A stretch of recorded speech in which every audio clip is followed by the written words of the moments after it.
deciding to keep going with the evacuation. 2 flights carrying those American evacuees from the quarantine cruise ship touching down in the U.S. Tonight, authorities reveal how many of them have the virus and if others are at risk. All of them now under quarantine here. The storm moving in tomorrow in the Northeast all the way south. What it means for millions tomorrow and their commute. And the state of emergency already. Historic flooding, homes swept away. Rob Marciano times it out. The race for 2020 and the new battle forming. Bernie Sanders now saying Mayor Bloomberg, with all of his money, will not be enough.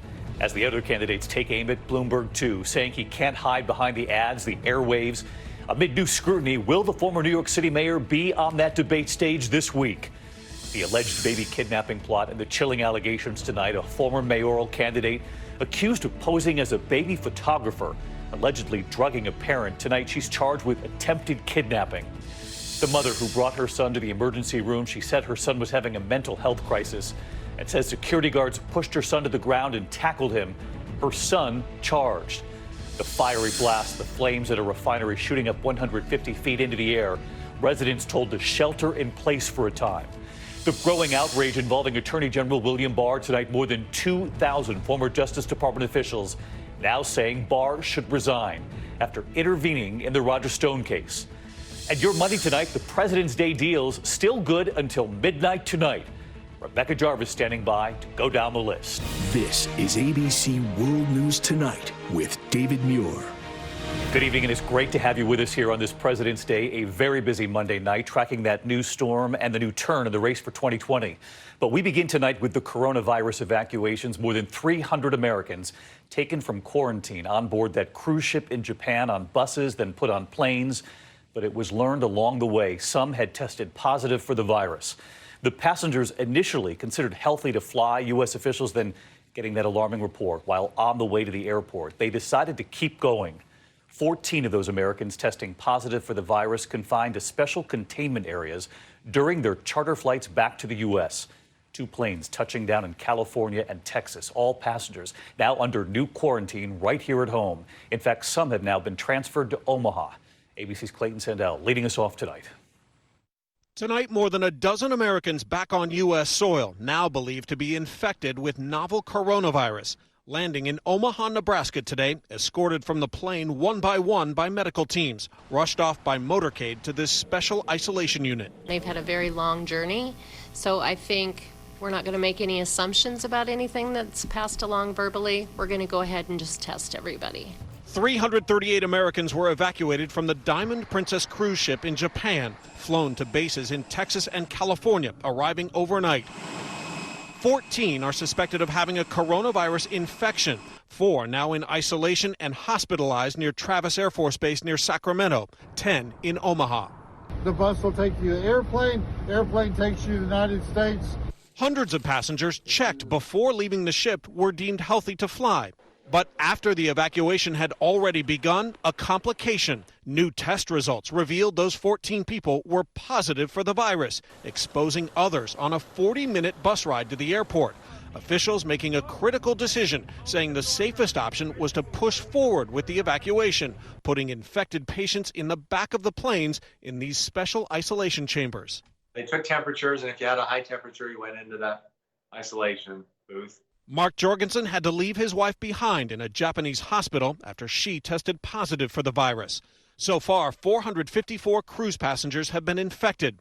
We met John and Melanie Herring when he spiked a fever and had to be hospitalized. He now has pneumonia, making the tough decision to stay in Japan. Goodbye, Diamond Princess. While Melanie caught that flight home. Melanie now back in the U.S., telling us she too now has a fever.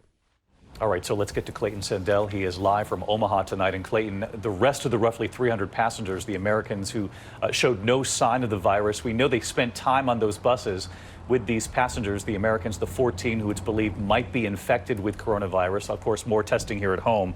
But I gather the rest of the passengers who were in close contact, they'll be watched closely now for the days to come? They will be watched very closely, David. They'll be in quarantine for 2 weeks. And it's important to note that those 14 others who tested positive in Japan will be tested again here in the States. And while that happens, they will be kept in quarantine, in isolation, away from everyone else. David? All right, Clayton Sandell leading us off tonight. The latest headlines on the coronavirus. Clayton, thank you. The other major headline this Monday night, the storm moving in tomorrow. It will affect millions during the commute from the Northeast all the way down to the South, where tonight flood warnings from Texas to the Carolinas already in effect, a state of emergency. Major flood threatening homes and businesses along Mississippi's Pearl River. The water there reaching its highest level in nearly 40 years, and now this system that's on the way in, affecting again millions all the way into the Northeast. We have the track of that storm and ABC's Alex Perez first from Mississippi. Tonight, across parts of the South, floodwaters inundating hundreds of homes after relentless rounds of heavy rain. In Mississippi's capital, Jackson, the Pearl River cresting at just under 37 feet, a level not seen here in nearly 40 years. Look in the distance there, you can see a car completely submerged, and of course, the homes on the other side of the street. Officials say as many as 1,000 homes across the area have been damaged. Flooding, not the only danger. In Tennessee, this video from east of Memphis, capturing a home sliding down the rain-saturated banks of the Tennessee River. One of 2 homes destroyed there over the weekend. This as Mississippi first responders went door to door as the waters rose here, using airboats to bring families to safety. You got water in places where normally water doesn't get to. Today, we rode along as authorities searched one more time. That's just something that we urge the public strongly. Keep your loved ones out of this. Animal rescue groups helping save the pets left behind. You can't go up that tree, baby. We're here to help you. Shelters also taking in animals from families until they are able to return home. David, you can see those waterlogged streets behind me here. Some of it is receding, but there is more rain on the way, and it won't take much to create more problems. So they are not in the clear here just yet. David? So hard to see those pets trapped in the floods. Alex, thanks to you as well. Let's get to meteorologist Rob Marciano with this next system now moving in. It'll affect the South all the way up into the Northeast, Rob. That it will, David, and that significant rainfall for the flooded areas. They've got a flash flood watch that's posted for central Mississippi. There you see it, and we'll time it out. It does stretch the rain all the way up into Chicago and Detroit, but we could see 1 to 2 inches across that flood zone here right through Thursday. A little bit of snow across the northern Great Lakes in northern New England, northern New York, but tomorrow's evening rush, New York to Boston, could be wet and messy at times. And then once this front eventually pushes offshore, the next batch of cold comes in, minus 13 Wednesday morning for the wind chill in Minneapolis. And then the core of that cold gets in the Northeast on Friday, 6 above in Boston. It'll feel like 9 degrees Friday morning in New York City as winter continues. David? All right, Rob Marciano with us tonight. Rob, thank you. Now to the race for 2020 and the new battle forming. Bernie Sanders now saying Mayor Bloomberg, with all of his money, will not be enough to beat President Trump, as the other candidates take aim at Bloomberg too, saying he can't hide behind the ads, the airwaves. And amid new scrutiny tonight, some of those candidates say he must start answering questions. And will the former New York City mayor be on that debate stage this week? ABC's Eva Pilgrim now from Nevada. In California today, the line to see Bernie Sanders snaked for blocks. I hear the establishment saying, oh, Bernie can't win the election. Take a look at this crowd today and tell me we can't win the election.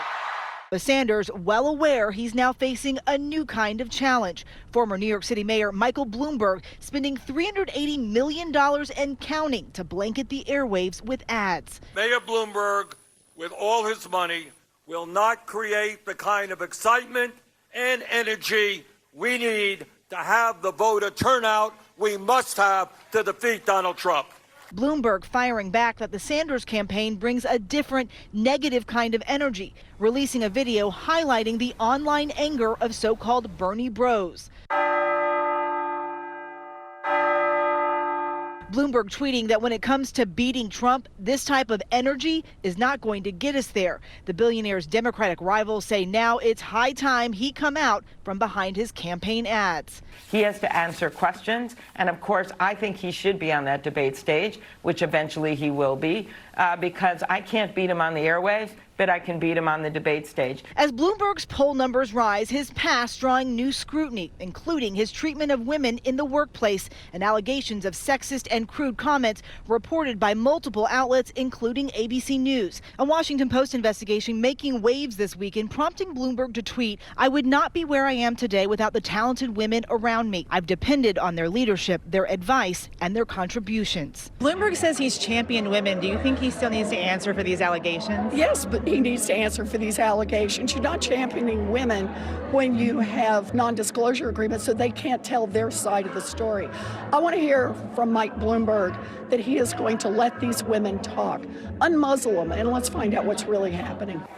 Eva Pilgrim with Senator Warren there. And Eva joins us from Nevada tonight, where people are already lining up to vote early. We know the caucus is not even until Saturday. And Eva, we know Michael Bloomberg will not be on the ballot there for the caucuses, but we'll soon find out if he's going to be on the debate stage in Nevada later this week.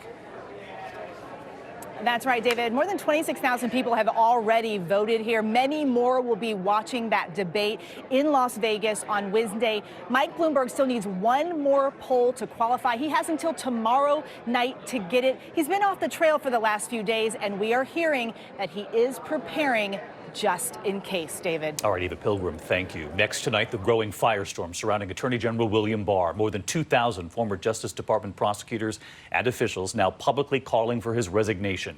The AG facing heavy criticism for intervening in the sentencing of President Trump's longtime friend Roger Stone. That sentencing now set for Thursday. Kira Phillips tonight from the White House. Tonight, more than 2,000 former Justice Department prosecutors and officials are calling on Attorney General William Barr to resign, signing a letter saying they strongly condemn Barr and President Trump for interference in the fair administration of justice. They call Barr's decision to overrule his own prosecutors to recommend a lighter sentence for the president's friend, Roger Stone, unheard of and outrageous. Did you talk to the president at all about your decision regarding the recommendations? The recommendations on this case? Never.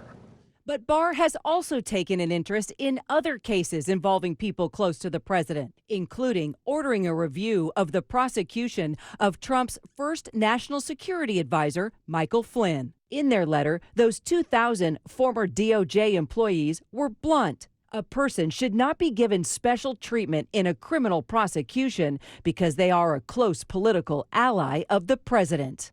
So let's get right to Kira Phillips live at the White House tonight. And Kira, this evening, the White House obviously standing behind the Attorney General. That's right, David, a senior advisor to the president telling me tonight that President Trump still has confidence in Barr and still considers him the best man for the job. David? Kira Phillips tonight. Kira, thank you. Now to the alleged baby kidnapping plot in Washington State. Police arresting a one-time mayoral candidate, a mother, and her teenage daughter, accusing them of posing as professional photographers and drugging a new mother in order to steal her baby girl, according to authorities. Here's ABC's Kana Whitworth. Tonight, this woman stands accused of posing as a newborn photographer, then drugging a mother to try and steal her baby. Now authorities say as many as 10 other women are claiming they too could have been victims. I was completely appalled. I was like, that could have been me. The women say they saw Juliet Parker's ad on Facebook offering a free newborn photo shoot. Just last year, the 38-year-old ran for mayor in Colorado Springs, seen here in this campaign video. Juliet Parker, candidate for mayor here. One woman agreed, and Parker came to her home for 3 different shoots. On the third, she brought her own teenage daughter and a treat, a cupcake for the new mom. We believe that she was drugged by a tainted cupcake. The woman says she immediately got sick and called 911, saying Parker was taking selfies with her baby and wiping down her fingerprints. We believe she was attempting to find a small female infant and was going to kidnap the baby. Amanda Appling responded to that same post, but says she was turned down because she had a boy. She informed me that she wasn't looking for a boy at the time. David, Parker is set to be arraigned tomorrow. She's facing kidnapping and assault charges and has yet to enter a plea. David? All right, Kana Whitworth, thank you.